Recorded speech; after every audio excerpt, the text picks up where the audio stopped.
things like, what is it about mixed reality that makes you put it on and feel that kind of like little magical feeling of this is something special? And so like we had those areas that we knew we needed to focus on, and that kind of became the framework of the steps that you move through. Like, you know, when you go inside the ship, you're seeing the walls covered with all of the great 3D art, but it's kind of mixed with your room. That's kind of showing off the plane detection, the fact that we're aware of your space. It was color pass-through, plane detection, and then spatial anchors.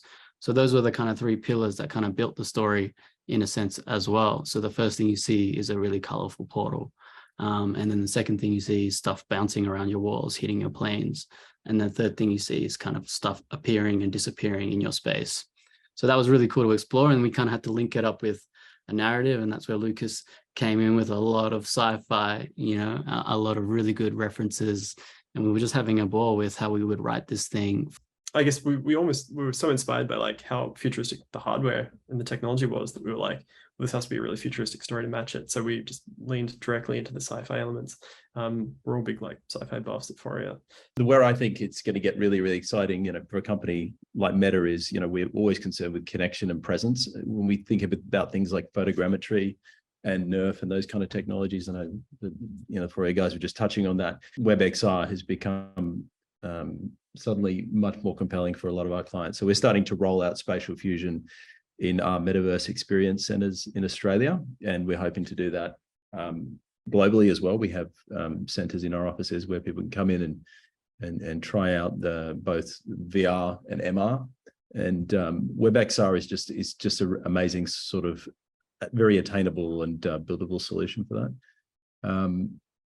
I think also the ability just to update it, you know, straight on their own URL is another compelling piece. I think for WebXR, for me, it's really just breaking the paradigm of building experiences that are kind of closed in these closed ecosystems. I really like the idea of having an open, you know, ecosystem, and the fact that you can just go on a website and walk into a website is a game changer to me. You know, before it's like a 2D plane, but now you're talking about a 3D box. This time last year, Raw won a Poly Award. We actually installed a 3D trophy in our office in AR, so it's actually virtually aligned and superimposed on our trophy shelf at the office. So it's cool to kind of see a bit of a meta aspect of how we're kind of weaving these worlds together. And it was just really heartwarming, even online, to track really just how the project's been received by pioneers such as all of you.